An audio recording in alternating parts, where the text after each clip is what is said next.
जय हिंद, वंदे मातरम। स्वागत है आप सभी का फ्री एग्जाम जो यूट्यूब चैनल पर। दोस्तों, अगर आप बिहार सक्षमता परीक्षा 2.0 का एग्जाम देने वाले हैं तो आज ये हिंदी का शानदार प्रैक्टिस सेशन होने वाला है, जिसमें हमने अति महत्वपूर्ण 25 प्रश्न शामिल किया है। प्रश्न वही हैं जिस प्रकार के प्रश्न आपके एग्जाम में पूछे जाते हैं, तो आपको सेशन में अंत तक बने रहना है और अंत में कमेंट करके जरूर बताना है कि 25 प्रश्नों में आपसे कितने प्रश्न सही हुए। तो चलिए सेशन को प्रारंभ करते हैं और पहला शानदार प्रश्न देखते हैं। राइट आंसर अगर आपको पता है तो जरूर कमेंट करते रहें। कृदंत प्रत्यय किन शब्दों के साथ जोड़े जाते हैं? तो सर्वप्रथम हम बात कर लें प्रत्यय की। तो प्रत्यय के कितने प्रकार होते? प्रश्न एग्जाम में पूछा जाता है तो दो भेद होते। कितने? तो प्रत्यय के दो भेद होते हैं। कौन कौन से? तो कृदंत प्रत्यय और तद्धित प्रत्यय। प्रश्न पूछा जाए कि कृदंत प्रत्यय किन शब्दों के साथ जुड़ते हैं, तो कृदंत प्रत्यय जो होते ये क्रिया के साथ जुड़ते हैं। किसके साथ जुड़ते? तो क्रिया के साथ जुड़ते। अगर आपको याद ना हो तो ध्यान रखिएगा, का से होता है कृदंत और का से होता है क्रिया। तो कृदंत प्रत्यय किसके साथ जुड़ते हैं? तो क्रिया के साथ जुड़ते हैं। अगर प्रश्न एग्जाम में पूछा जाए कि तद्धित प्रत्यय किसके साथ जुड़ते हैं, तो संज्ञा सर्वनाम विशेषण के साथ जुड़ते हैं तद्धित प्रत्यय, और कृदंत प्रत्यय क्रिया के साथ जुड़ते हैं। जरूर ध्यान रखिएगा, हम उम्मीद कर सकते हैं आगे अगर प्रश्न पूछा जाएगा तो आप गलती नहीं करेंगे। अगला प्रश्न है, यद्यपि मोहन धनी है तथापि बहुत दुखी है, किस प्रकार का वाक्य है? साधारण वाक्य, संयुक्त वाक्य, मिश्र वाक्य या फिर इनमें से कोई नहीं? तो कई बार हमने आपको बताया है, जब भी वाक्य में यद्यपि मिल जाए, तथापि मिल जाए, जो मिल जाए, क्या मिल जाए? जो मिल जाए, क्योंकि मिल जाए, जितना उतना, जैसा वैसा, वहां पर कौन सा वाक्य हो जाएगा? तो मिश्र वाक्य हो जाएगा। क्या हो जाएगा? तो मिश्र वाक्य हो जाएगा। आपको ध्यान रखना है, यद्यपि, तथापि, जो, क्योंकि, जितना उतना, जैसा वैसा जब शब्द मिल जाए तो मिश्र वाक्य हो जाएगा। जरूर ध्यान रखें, गलती नहीं करना है। संयुक्त वाक्य में और आपको मिलेगा, तो इस प्रकार आपको ध्यान रखना है। अगला प्रश्न है, व्यास शब्द का विलोम क्या होगा? समास होगा, समर्थन होगा, प्रावधान होगा या फिर इनमें से कोई नहीं? तो व्यास का जो विलोम होगा ये समास होता है। क्या होता है? तो व्यास का जो विलोम होता है ये समास होता है। ध्यान रखिएगा। तो इसका राइट आंसर फर्स्ट ऑप्शन का चयन जिसने भी किया है सही उत्तर हो जाएगा। जरूर ध्यान रखना है। बात करें समर्थन का, तो समर्थन का जो विलोम होगा ये विरोध होता है। क्या होता है? तो समर्थन का जो विलोम हो जाएगा ये विरोध। जैसे लोग कहते हैं कि उन्होंने हमारा समर्थन किया, तो इसका जो उल्टा हो जाएगा, विलोम शब्द हो जाएगा, कह सकते हैं अपोजिट हो जाएगा, ये विरोध हो जाएगा। प्रावधान की बात करें तो प्रावधान का विलोम निष्कासित हो जाएगा। क्या हो जाएगा? तो निष्कासित हो जाएगा। जरूर ध्यान रखें, गलती नहीं करना है। अगला प्रश्न है, कौन सा हजारी प्रसाद द्विवेदी का निबंध नहीं है? अशोक के फूल, मजदूरी और प्रेम, कुटज या फिर उपयुक्त में से एक से अधिक? तो आपको बताना है कौन सा हजारी प्रसाद द्विवेदी का निबंध नहीं है। तो अशोक के फूल भी है, कुटज भी है, जबकि मजदूरी और प्रेम ये हजारी प्रसाद द्विवेदी जी का नहीं है। बात करें किसका है? तो मजदूरी और प्रेम जो है ये सरदार पूर्ण सिंह का। किसका? तो सरदार पूर्ण सिंह का। इंपॉर्टेंट है, ध्यान रखिएगा, एग्जाम में पूछा जाता है। अगला प्रश्न है, और जिन प्यारे दोस्तों ने अब तक वीडियो को लाइक नहीं किया, प्लीज आप सभी से विनम्र निवेदन है वीडियो को जरूर लाइक कर दें और कमेंट करके आंसर जरूर बताते रहें। वह शब्द शक्ति जिसके द्वारा सीधे कथन, साक्षात, सांकेतिक या मुख्य अर्थ का ज्ञान होता है उसे क्या कहते हैं? अगर आप प्रैक्टिस सेशन हमारा लेते होंगे, डेली आपने किया होगा, तो निश्चित ही आप इसका राइट आंसर करेंगे। अविद्या होगा, लक्षणा होगा, व्यंजना होगा या फिर इनमें से कोई नहीं होगा। तो वह शब्द शक्ति जिसके द्वारा सीधे कथन, साक्षात, सांकेतिक या मुख्य अर्थ का ज्ञान होता है उसे अविद्या कहते हैं। क्या कहते हैं? तो अविद्या कहते हैं। जिसने भी फर्स्ट ऑप्शन का चयन किया है राइट आंसर हो जाएगा। ध्यान रखिएगा। अगला प्रश्न है, मगही किस भाषा की बोली है? आपको बताना है मगही जो है किस भाषा की बोली है? बिहारी, पूर्वी हिंदी, पहाड़ी या फिर अवधी? तो मगही जो होगा ये बिहारी हिंदी में आता है। किसमें? तो मगही हो गया, भोजपुरी हो गया। ये किस भाषा की बोली है? तो बिहारी की है। जरूर ध्यान रखें, गलती नहीं करना है। पूर्वी हिंदी की बात करें तो पूर्वी में क्या आ जाएगा? तो अवधी जो है ये पूर्वी में आता है। जरूर ध्यान रखना है। अगला प्रश्न है, जन्मांध शब्द में कौन सा समास है? तो सर्वप्रथम बात कर लें समास के। तो समास के कितने भेद होते? तो 6 भेद होते हैं। कितने होते हैं? तो समास के 6 भेद होते हैं, तत्पुरुष समास, कर्मधारय समास, द्वंद्व समास या फिर द्विगु समास। तो किनमें जो है जन्मांध में कौन सा समास है? तो तत्पुरुष समास हो जाएगा। जन्म से अंधा क्या हो जाएगा? जन्मांध मतलब क्या हो जाएगा? जन्म से अंधा। तो जब भी आपको कारक चिन्ह मिल जाए तो वहां पर तत्पुरुष समास होता है, ध्यान रखिएगा। कर्मधारय की बात करें तो विशेषण विशेष का संबंध मिलेगा। द्वंद्व समास की बात करें तो दोनों पद प्रधान होंगे, दोनों एक दूसरे के विलोम शब्द होंगे। द्विगु की बात करें तो पहला पद संख्यावाची होगा, जरूर ध्यान रखना है। अगला प्रश्न है, निम्न से कौन सा शब्द पुल्लिंग है? आपको बताना है। मंजिल, पुलिंदा, मर्यादा या फिर इनमें से कोई। तो मंजिल मिल गई। आप जो है अच्छा लगा करके अच्छा, अच्छी, अच्छा, अच्छी, मेरा, मेरी, रहा है, रही ही लगा करके देख सकते हैं कि स्त्रीलिंग है या फिर पुल्लिंग है। तो मंजिल मिल गई, मंजिल मिल गई तो ये स्त्रीलिंग हो गया। मर्यादा, मर्यादा भी स्त्रीलिंग है। जबकि पुलिंदा की बात करें तो पुलिंदा जो है ये पुल्लिंग शब्द है, जरूर ध्यान रखें। क्या हो जाएगा? तो पुलिंदा जो है ये पुल्लिंग शब्द है, ध्यान रखना है। अगला प्रश्न है, अकर्मक क्रिया में इनमें से किस पर प्रभाव पड़ता है? अकर्मक क्रिया, अकर्मक क्रिया का मतलब क्या होगा? जहां पर कर्म नहीं होगा। तो जब कर्म नहीं होगा तो सिंपल प्रभाव किस पर पड़ेगा? कर्ता पर पड़ेगा। ध्यान रख, किस पर पड़ेगा? तो अकर्मक क्रिया में इनमें से किस पर प्रभाव पड़ता है? अगर आप थोड़ा भी दिमाग लगाते हैं तो प्रश्न जो है आपसे गलत नहीं हो। जैसे अकर्मक दिया हुआ है तो अकर्मक का मतलब क्या हो गया? जहां पर कर्म ना हो। तो कर्म नहीं होगा तो कर्ता जरूर होगा। तो जब कर्ता होगा तो जब अकर्मक होगा क्रिया तो अकर्मक क्रिया में किस पर प्रभाव पड़ेगा? तो जब कर्म नहीं होगा तो कर्ता पर प्रभाव पड़ेगा। किस पर पड़ेगा?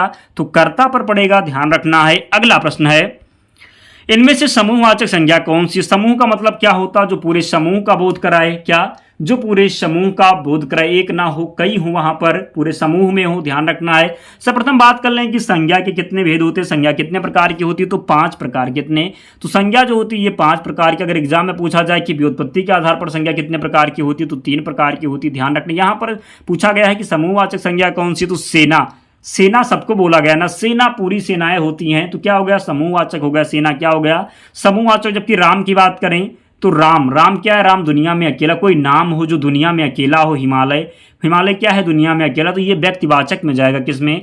अगर व्यक्तिवाचक संज्ञा किसे कहते हैं? जिसके जैसा कोई और ना हो। क्या? जिसके जैसा कोई और ना हो, जो दुनिया में अकेला हो, उसे व्यक्तिवाचक कहते हैं। तो राम और हिमालय ये व्यक्तिवाचक हो गया, ध्यान रखना है। अगला प्रश्न है, निम्न में कौन सा शब्द स्पर्श बोधक विशेषण है? स्पर्श बोधक विशेषण मतलब जिसको आप छू करके क्या करें? अनुभव करें। ध्यान लगाना थोड़ा। प्रश्न अगर आप आराम से पढ़ते हैं तो मुझे नहीं लगता कि आप गलत करके आएंगे। स्पर्श बोधन मतलब छू करके जिसे आपको पता चले। तो जहरीला, कोमल, उतरी। तब आप कोमल कैसे बताएंगे? किसी चीज को कहेंगे कि आप कोमल है तो कैसे बताएंगे? स्पर्श करेंगे। स्पर्श करके तभी तो आपको पता चलेगा कि ये कोमल है। तो निम्न में से कौन सा शब्द स्पर्श बोधक विशेषण है? तो कोमल हो गया। कोमल तभी तो पता चलेगा जब आप किसी चीज को टच करेंगे, छुएंगे, तब पता चलेगा कि हाँ ये कोमल है। तो आप किसी से कह सकें कि हाँ ये वस्तु कोमल है। तो कोमल कैसा हो गया? स्पर्श बोधक हो गया। जरूर ध्यान रखना है, गलती नहीं करना है। अगला प्रश्न है, त्रिलोचन में कौन सा समास है? त्रिलोचन। कई बार हमने आपको बताया समास कितने प्रकार के होते? 6 भेद होते। बहुवीर, द्वंद्व, द्विगु या फिर इनमें से कोई नहीं। तो त्रिलोचन, त्रिलोचन किसे बोला जाता है? महादेव। किसे? तो महादेव जी को, यानी भोले शंकर को। किसे? 3 आंख किसके पास है?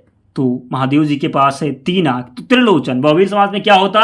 जो दोनों, जहां पर दोनों पद प्रधान ना होकर के किसी तीसरे पद की तरफ इशारा होता है। क्या होता? जहां पर दोनों पद प्रधान ना होकर के किसी तीसरे पद की तरफ इशारा करें वहां पर बहुवीर समास होता है। तो त्रिलोचन, त्रिलोचन का इशारा कहां पर? जब आप त्रिलोचन कहेंगे तो इशारा कहां होगा? भोले शंकर के पास होगा। कहां होगा? तो भोले शंकर यानी कि महादेव। तो बहुवीर क्या हो जाएगा? सिंपल है। क्या? बहुवीर में जो है बहुवीर त्रिलोचन में क्या हो जाएगा? तो बहुवीर समास हो जाएगा। द्वंद्व समास की बात करें तो द्वंद्व समास में दोनों पद प्रधान होंगे। द्विगु में संख्यावाची होगा। ध्यान रखना है, गलती नहीं करना। आसान है, बस थोड़ा आपको दिमाग लगाना है। अगला प्रश्न है, इनमें से किसे उज्ज्वल रस या फिर मधुर रस भी कहा जाता है? उज्ज्वल रस या फिर मधुर रस, भक्ति रस, श्रृंगार रस, हास्य रस या फिर करुण रस।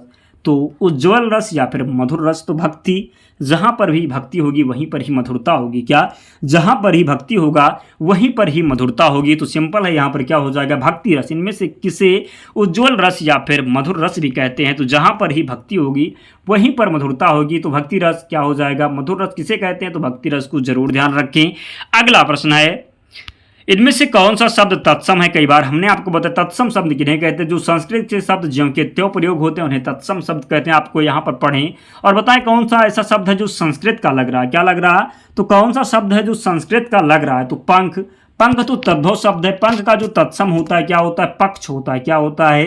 तो पक्ष होता है। क्या? तो पक्ष होता है। पत्थर भी तद्भव है। पत्थर का जो तत्सम हो जाएगा प्रस्तर हो जाएगा। क्या? तो प्रस्तर हो जाएगा, ध्यान रखना। जबकि यहाँ पर प्रकट की बात करें तो प्रकट जो है ये तत्सम शब्द है। प्रकट का जो तद्भव हो जाएगा ये प्रगट हो जाएगा। क्या हो जाएगा? तो प्रगट हो जाएगा, ध्यान रखना है, गलती नहीं करना है। नेक्स्ट, कौन सा शब्द एक वचन और बहुवचन दोनों में एक सा रहेगा? आपको बताना है कौन सा शब्द बहुवचन और एक वचन दोनों में एक सा रहेगा? लड़की, विधि, सेवक या फिर इनमें से कोई। तो लड़की का आप बहुवचन बनाए क्या कर देंगे? तो लड़की का तो बहुवचन बन सकता है। कैसे? लड़की का लड़कियां हो जाएगा। क्या हो जाएगा? लड़कियां हो जाएगा। विधि का विधिया हो जाएगी। सेवक का बहुवचन नहीं बनाएंगे। सेवक जो होगा एक वचन और बहुवचन में समान रहेगा। तो सेवक यहाँ पर सही उत्तर है, ध्यान रखिएगा। नेक्स्ट, या तो मोहन जाएगा या मदन, या तो मोहन जाएगा या मदन, या किस प्रकार का वाक्य? या तो मोहन जाएगा या मदन, मिश्र वाक्य, सरल वाक्य, संयुक्त वाक्य या फिर इनमें से कोई नहीं। तो यहाँ पर जो हो जाएगा क्या हो जाएगा? तो देखो आपको नहीं लगता या तो मोहन जाएगा या मदन यहाँ पर जुड़ा हुआ या फिर संयुक्त नहीं लग रहा। तो जब संयुक्त है तो क्या हो जाएगा? संयुक्त वाक्य है। मिश्र वाक्य में हमने आपको बताया तद्यपि आ जाए, यद्यपि आ जाए, तथापि आ जाए, जो, जितना, जैसा, वैसा, इस प्रकार के जब शब्द आ जाएं तो मिश्र वाक्य। सरल वाक्य में आपको एक कर्ता एक विधेय मिलेगा, ध्यान रखना है। नेक्स्ट, पराया छंद के कितने चरण होते हैं? 2, 4, 6 या फिर 8। तो आसान है, आपको सभी को पता होगा छंद के कितने चरण होते। तो छंद के 4 चरण होते। कितने? तो पराया छंद के कितने चरण होते? तो 4 चरण होते। जरूर ध्यान रखना है, गलती नहीं करना है। नेक्स्ट, गांधी जी का अर्थशास्त्र धर्म और रिक्त स्थान दिया हुआ है पर आधारित है। अहिंसा, न्याय, यश या फिर सहयोगी। तो आप सभी लोग गांधी जी के बारे में आप सभी को पता ही होगा। गांधी जी का अर्थशास्त्र धर्म और अहिंसा पर आधारित है। गांधी जी कैसे थे? तो अहिंसात्मक थे। तो गांधी जी का जो अर्थशास्त्र धर्म और किस पर? तो अहिंसा पर आधारित है। क्या? तो गांधी जी का अर्थशास्त्र धर्म और अहिंसा पर आधारित है। जरूर ध्यान रखें। नेक्स्ट, उन्होंने अपना यज्ञ रिक्त स्थान दिया है संपन्न किया, यथाशक्ति संपन्न किया, यथासंभव जो है संपन्न किया, यथा विधि संपन्न किया या फिर यथा स्थान संपन्न किया। तो उन्होंने अपना यज्ञ क्या किया? तो यथा विधि संपन्न किया। किस प्रकार संपन्न किया? तो यथा विधि। किस प्रकार? तो उन्होंने अपना यज्ञ यथा विधि संपन्न किया। जरूर ध्यान रखें। नेक्स्ट, महात्मा बुद्ध ने लोगों को अहिंसा का रिक्त स्थान दिया हुआ है। पाठ, संदेश, शिक्षा क्या किया? तो महात्मा गांधी ने लोगों को अहिंसा का पाठ पढ़ाया, अहिंसा का संदेश दिया, अहिंसा का शिक्षा दिया या फिर अहिंसा का उपदेश दिया। तो महात्मा बुद्ध ने लोगों को अहिंसा का क्या दिया? तो उपदेश दिया। क्या दिया? तो महात्मा बुद्ध ने लोगों को अहिंसा का उपदेश दिया। जरूर ध्यान रखना है। नेक्स्ट, सूरदास ने किस भाषा में सूरसागर की रचना की है? सूरदास ने किस भाषा में सूरसागर की रचना की? ब्रज, खड़ी बोली, राजस्थानी या फिर अवधी। तो आपको बताना है क्या हो जाएगा? तो सूरदास ने किस भाषा में सूरसागर की रचना की है? तो ब्रज भाषा में। किस भाषा में? तो ब्रज भाषा में की है। जरूर ध्यान रखें। नेक्स्ट, त्यागपत्र उपन्यास के लेखक कौन है? आपको बताना है त्यागपत्र उपन्यास के लेखक कौन है? यशपाल, जैनेन्द्र, निराला या फिर उपेंद्र नाथ। तो त्यागपत्र उपन्यास के लेखक हो जाएंगे कौन? तो जैनेन्द्र हैं। कौन? तो त्यागपत्र उपन्यास के लेखक हैं जैनेन्द्र। जरूर ध्यान रखें। नेक्स्ट, मधुशाला के लेखक कौन है? मधुशाला, मधुबाला, निराला, सूरदास, हरिवंश राय बच्चन या फिर जायसी। तो मधुशाला, मधुबाला ये लेखक कौन है? तो हरिवंश राय बच्चन है। कौन है? तो मधुशाला के लेखक कौन है? तो हरिवंश राय बच्चन है। जरूर ध्यान रखिए। क्वेश्चन नंबर 24 है, सेकंड लास्ट दोस्तों। तो जिसने भी अब तक वीडियो को लाइक नहीं किया है, प्लीज़ आप सभी से विनम्र निवेदन है वीडियो को जरूर लाइक करें। पीडीएफ के लिए टेलीग्राम चैनल से जुड़ जाएं, लिंक डिस्क्रिप्शन बॉक्स में है, और चैनल को सब्सक्राइब करें। डेली आप लोग जुड़ें। एक भी प्रश्न एग्जाम में यहाँ से बाहर नहीं होगा। बघेली किस क्षेत्र में बोली जाती है? रांची, जबलपुर, जोधपुर या फिर सिलीगुड़ी। तो बघेली जो बोली जाती है जबलपुर में। कहाँ पर? तो बघेली बोली जाती है जबलपुर में। कहां पर बोली जाती है? तो जबलपुर में बोली जाती है, जरूर ध्यान रखें। नेक्स्ट क्वेश्चन नंबर 25 और अंतिम प्रश्न है, उषा उदास आती है, उषा उदास आती है, इनमें से किस अलंकार का प्रयोग हुआ है? मानवीकरण अलंकार, उपमा अलंकार, यमक अलंकार या फिर विभावना अलंकार। तो उषा, उषा से किसी का नाम मत समझ लेना। उषा मतलब किरण, किरण क्या होकर आती है? तो उदास आती है, किरण को बताया गया है, तो क्या हो जाएगा? मानवीकरण अलंकार हो जाएगा। क्या? तो मानवीकरण अलंकार हो जाएगा। दोस्तों 25 प्रश्न थे, आप लोग कमेंट करके बताएं कि 25 प्रश्न में आपका स्कोर क्या रहा, कितने प्रश्न आप सही कर पाए, कमेंट करके जरूर बताओ। डेली अगर आप प्रैक्टिस सेशन चाहते हैं तो कमेंट में कहना, हम डेली आपके लिए एक प्रैक्टिस सेशन तैयार करेंगे। एग्जाम में प्रश्न यहाँ से बाहर नहीं होने देंगे, तो ध्यान रखना, आपको बस मेहनत करने की ज़रूरत है। तो वीडियो को लाइक कर देना, चैनल को सब्सक्राइब कर लेना, फिर टेलीग्राम चैनल लिंक से ज्वाइन कर लेना, या फिर आप टेलीग्राम पर जाएंगे और वहाँ पर सर्च कर लेंगे फ्री एग्जाम जोन, आपको चैनल मिल जाएगा, आप लोग ज्वाइन हो जाना, सभी PDF वहाँ पर आपको मिल जाएगी। तो मिलते हैं नेक्स्ट वीडियो में, तब तक पढ़ते रहिए, ध्यान रखिए अपना, स्वस्थ और सुरक्षित रहिए। जय हिंद।